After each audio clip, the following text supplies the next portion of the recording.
The Grand Conclave Military Academy did not do things by halves. Its training grounds were monuments to over-engineering. Its classrooms were holographic marvels of data saturation, and its cadets were, without exception, the scions of the galaxy's most formidable species. They were a living catalog of evolutionary one-upmanship. There were the Xylosians, walking tanks of chitin and muscle, whose fists could pulverize granite. There were the Psions, whose frail bodies belied minds capable of bending space-time through sheer calculation. There were even the amorphous Groll, sentient clouds of ionized gas who communicated in crackling bursts of lightning. It was a cosmic menagerie of lethality, a place where the term survival of the fittest was less a theory and more a daily curriculum. And then there was Jake. Humanity was a recent and frankly baffling addition to the galactic community. They were universally acknowledged as the universe's great mediocrities. They possessed no natural armor, no claws, no venom, no innate psionic ability, no capacity for photosynthesis, and their skeletons were, by galactic standards, laughably fragile. They were soft, squishy bipeds who had somehow stumbled their way to space travel through a combination of stubbornness and what the Conclave's xenobiologists charitably called unspecialized adaptability. Most saw them as a joke, a species whose only notable trait was their inexplicable persistence. They were cosmic weeds, not particularly dangerous, but annoying and prone to showing up where they were not wanted. The Academy had accepted a single human cadet, Jake, as a political gesture. It was an act of galactic inclusivity that everyone privately considered a waste of a perfectly good uniform. In the Crucible, the Academy's primary physical training amphitheater, this sentiment was practically an atmospheric component. The air, recycled and tasting faintly of ozone and alien sweat, hummed with the quiet condescension of beings who knew they were superior. Today's lesson was being conducted by Proctor Vex, a Xinthian academic whose body was a spindly collection of impossibly thin limbs and sensory stalks. He moved with the jerky, precise grace of a pre-programmed automaton, and his voice was a dry, synthesized rasp that seemed to suck the moisture from the air. He stood before a massive, dark object in the center of the training floor.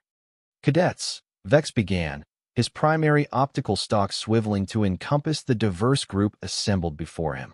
"The foundation of tactical supremacy is an understanding of limitations, both your own and your enemies. Today, we explore the absolute pinnacle of biomechanical force exertion." He gestured one of his three-jointed arms towards the object. "This is the gravity plinth." It didn't look like much. It was a simple, matte black cube, roughly a meter on each side, sitting flush against the polished chrome floor. It had no power conduits, no glowing lights, no visible technology at all. It was just a block of inert-looking material that seemed to absorb the light around it, making it a patch of pure void in the brightly lit chamber. "The plinth is composed of a collapsed neutronium alloy," Vex explained, his voice devoid of any dramatic flair, which only made it more intimidating. "Its mass is considerable. However, its primary function is not its weight, but its internal gravity generator. When activated, it projects a localized, high-intensity gravitational field, simulating conditions found only on the most extreme celestial bodies. The test is simple. You will lift it. You will lift it under a simulated gravity of 15 times standard." A ripple of murmurs went through the assembled cadets. 15G. That wasn't just a test of strength, it was a test of molecular integrity.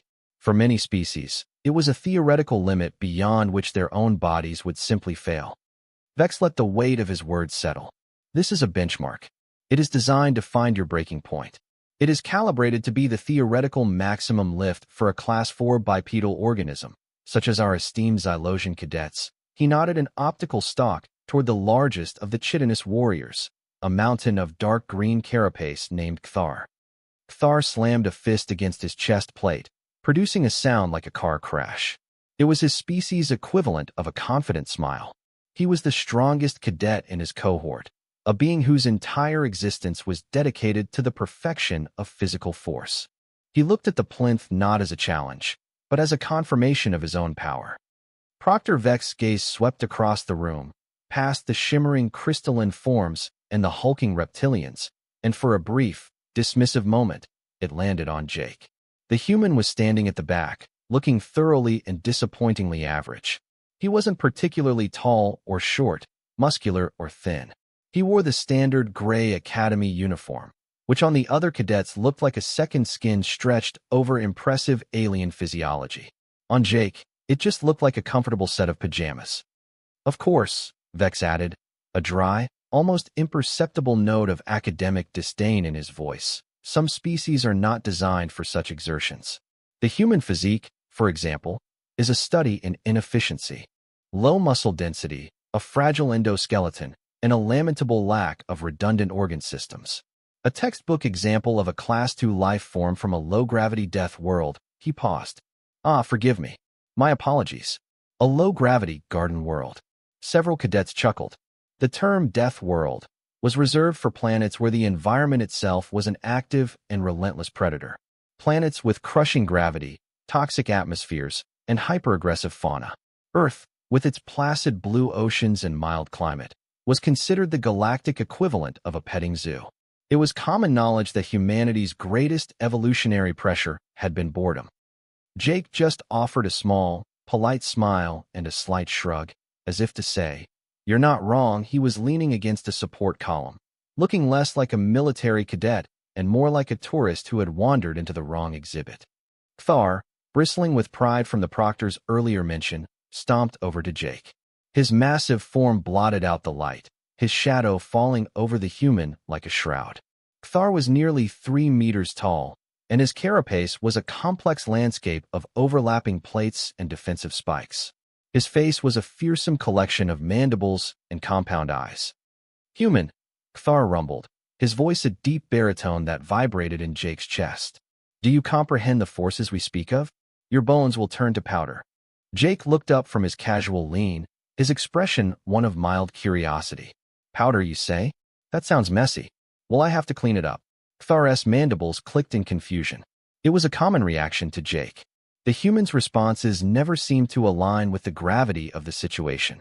He treated everything with an unnerving, almost pathological calmness. "This is not a jest, softshell," Thar growled, leaning closer.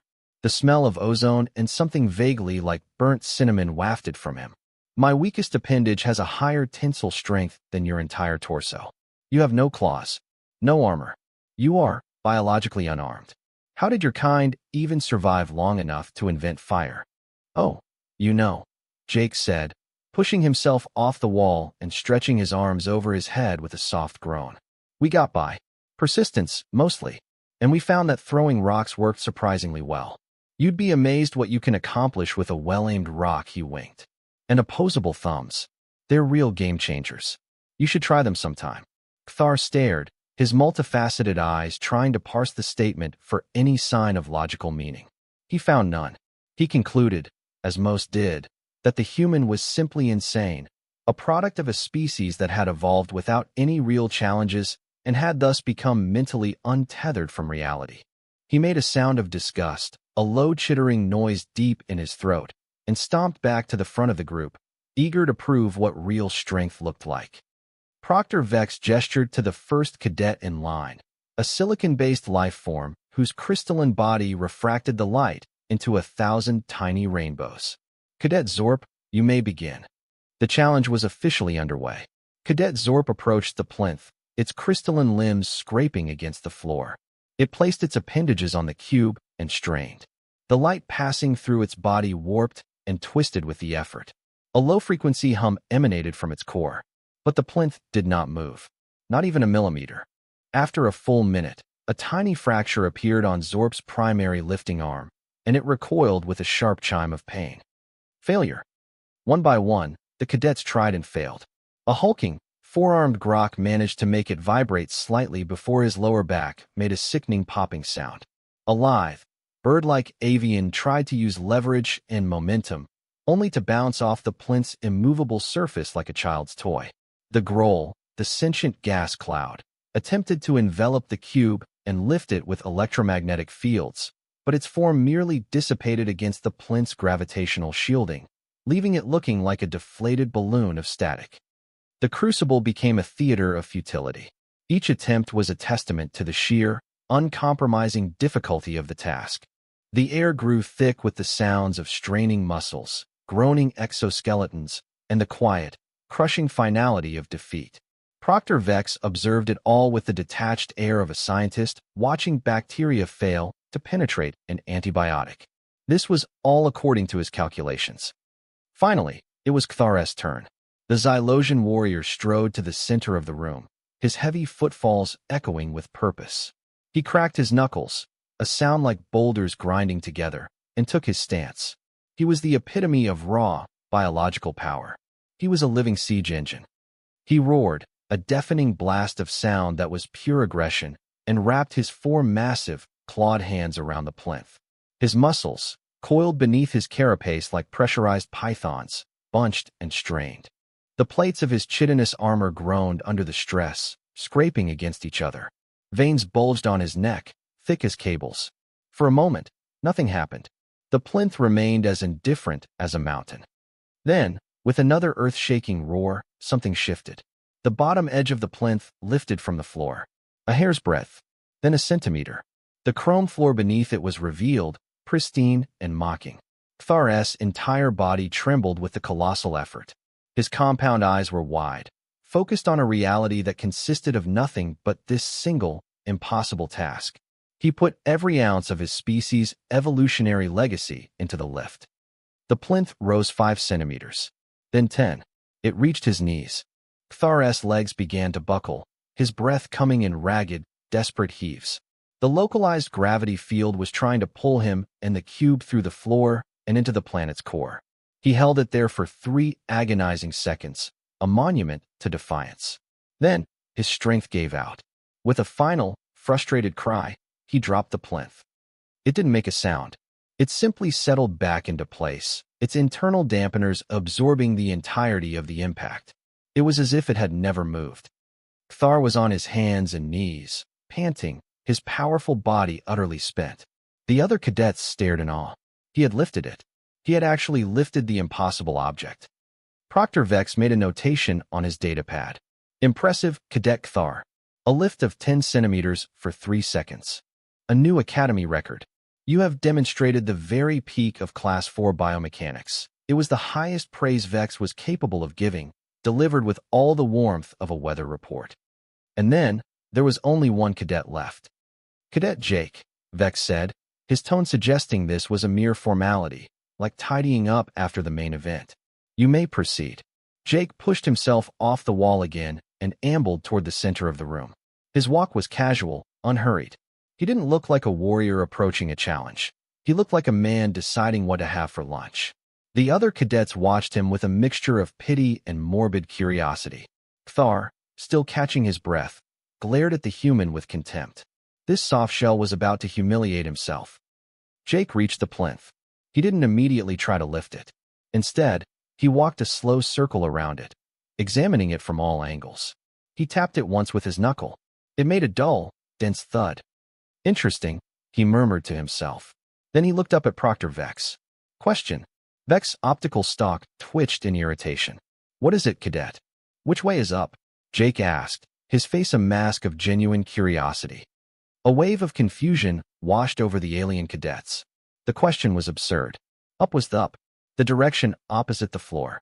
Kthar let out a derisive snort. The direction of least gravitational resistance, Cadet, Vex answered, his voice dripping with condescension.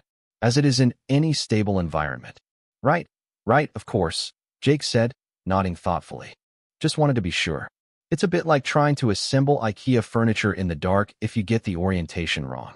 You end up with a wobbly bookcase and a handful of leftover screws. It's existentially distressing. No one in the room knew what IKEA was, but the sheer, baffling mundanity of the comparison was what threw them off.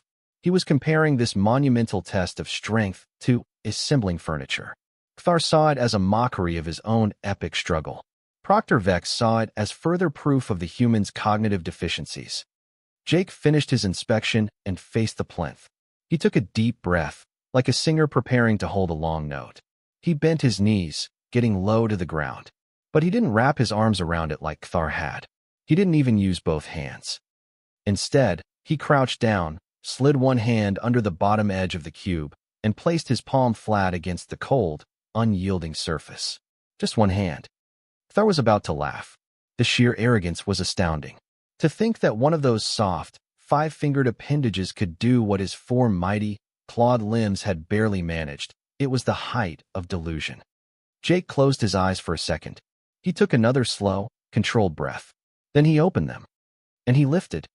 There was no roar, no grunt of exertion, no trembling muscles or bulging veins. There was just a smooth, fluid, impossibly easy motion. The corner of the plinth tilted up. Then the entire side lifted off the floor. Jake straightened his legs, rising from his crouch, and the entire 1-meter cube of collapsed neutronium alloy rose with him, balanced perfectly on the palm of his single hand. He stood up straight, holding the gravity plinth at waist height, as if it were a tray of drinks. The sound in the crucible ceased to exist. Every cadet, from the mighty Kthar to the crystalline Zorp, was frozen in a state of absolute, system-crashing disbelief. The Groll-esque gaseous form visibly tightened into a dense ball of shocked static. Kthar's mandibles, which could snap steel bars, hung slack, revealing the soft tissue of his inner mouth. Proctor Vex's optical stalks, all three of them, retracted into his head so fast they made a soft thwip sound. It was a reflexive, biological panic response his species hadn't needed to use in 10,000 years of technological dominance. Jake looked over at the catatonic instructor. He adjusted his grip slightly, shifting the plinth in his hand with the casual ease of someone repositioning a bag of groceries. "Proctor," he said, his voice calm and polite. "Is this high enough? Or did you want it over my head? My left shoulder's a little tight today from the recoil simulators, so I prefer not to, but if it's for a grade, I can manage." Silence. A profound, galactic-scale silence. It was the sound of 1,000 preconceived notions simultaneously shattering like glass. It was the sound of reality being rewritten. Jake waited a few more seconds. "Hello? Anyone home?" He sighed. "All right then." With the same smooth, controlled motion, he lowered the plinth and placed it back on the floor. He did it so gently that it didn't make a whisper of a sound. He then stood up, brushed his hands together as if dusting them off, and looked at the stunned audience. It was Proctor Vex who recovered first, his optical stalks slowly, tentatively re-emerging from his skull. His synthesized voice, when it finally came, was a distorted, high-pitched squeak. It sounded like a dying modem. "How?" It was the only word he could produce. "How?" "The physics, the biomechanics. Your species-designated strength index is 0.8. Kthar is a 94. This test is calibrated for a 100. What you just did it is not possible. It violates 16 axioms of xenobiology and 3 laws of thermodynamics." "Explain." Now, Jake gave a small, apologetic smile. "Oh, that. Yeah, our files might be a little out of date. You guys based your assessment on us living in what you call a 1G standard environment, right?" "Correct," Vex rasped, his logic processors desperately trying to find a foothold. "The galactic standard. A benchmark for all civilized worlds. Right? Well, here's the thing." Jake began, his tone shifting to that of a patient teacher explaining a simple concept to a very slow student. "Where I'm from, what you call 1G is what we call a nice, relaxing day. Our planet, Earth, its gravity is a fair bit denser than the galactic average. We're born into it. We live our whole lives in it. Our bones aren't fragile. They're ridiculously dense to keep from collapsing under our own weight. Our muscles aren't weak. They're hyper-efficient engines designed for constant, grinding resistance. Every moment of our lives, from birth to death, is a strength training exercise." He gestured to the plinth. "This thing is simulating 15G, you said? That's heavy. Don't get me wrong, I can feel it. But it's not an impossible weight. It's just a workout. Back home, we have athletes who train with weighted suits just to make running harder. We strap weights to our bodies for fun. We call it resistance training." Kthar, who had managed to get back to his feet, stared at Jake, his warrior's mind reeling. You seek out resistance? You intentionally make survival more difficult." "Survival? No," Jake chuckled. "We do it for recreation. For a hobby. It's what we do on our days off. This whole death world versus garden world classification you have is, with all due respect, kind of adorable. You've got it completely backwards." He started pacing slowly, his voice taking on a narrative quality. You see, you guys come from planets where you evolved to be the top of the food chain. The apex predator. The toughest thing around. Thar here, he nodded at the Xylosian, is a perfect example. He's a masterpiece of evolution designed to dominate his environment.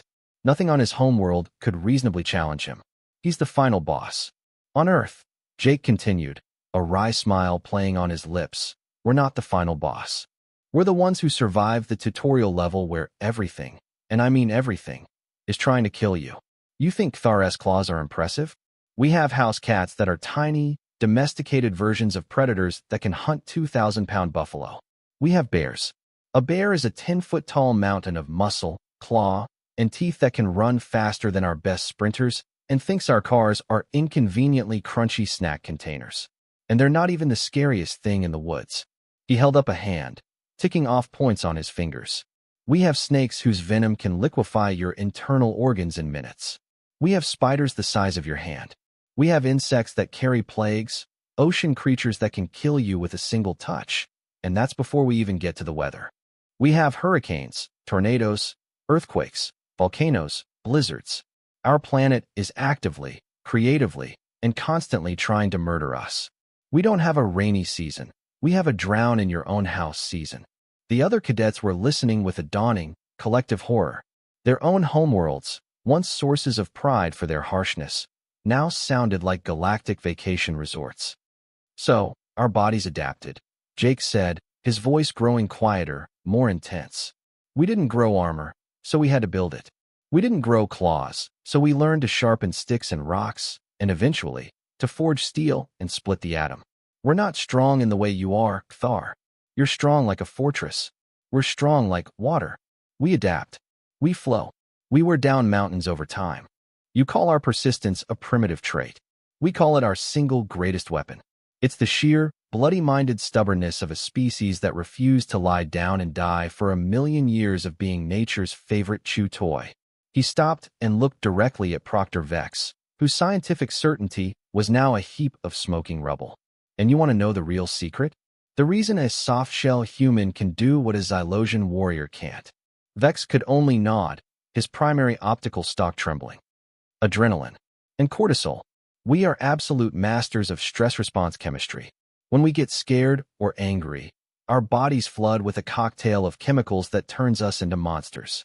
It jacks up our strength, dulls our pain, and lets us perform feats that should, by all rights, tear us apart.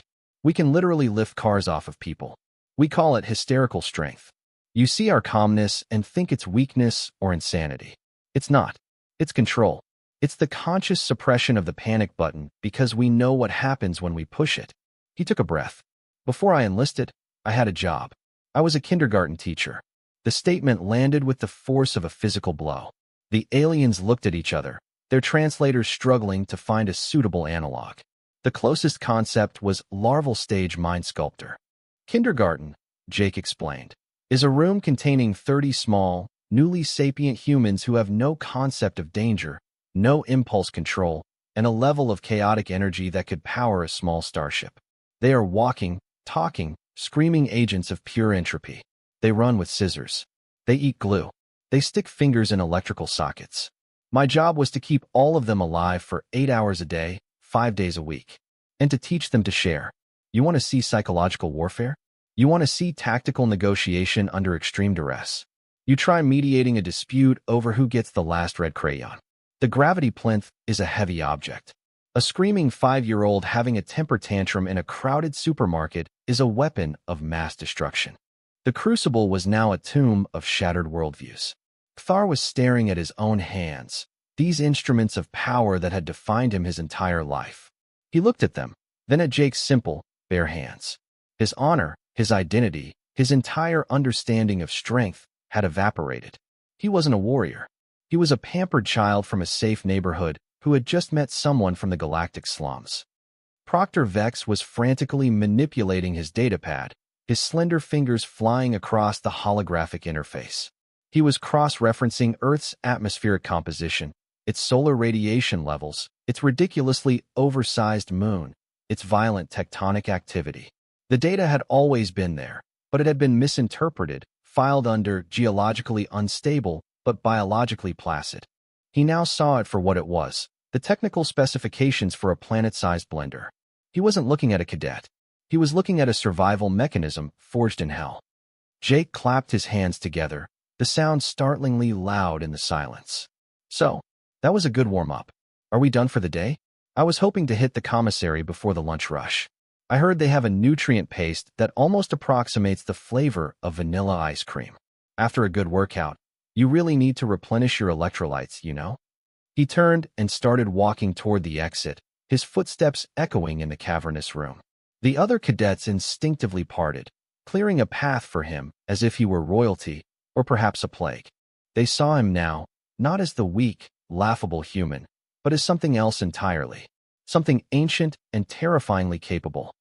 His unassuming form, which had seemed so small and fragile just moments before, now cast the longest and darkest shadow in the entire crucible. And every single being in that room knew, with a certainty that chilled them to their very core, that humanity was not a joke. They were the punchline, and the entire galaxy was just now starting to get it.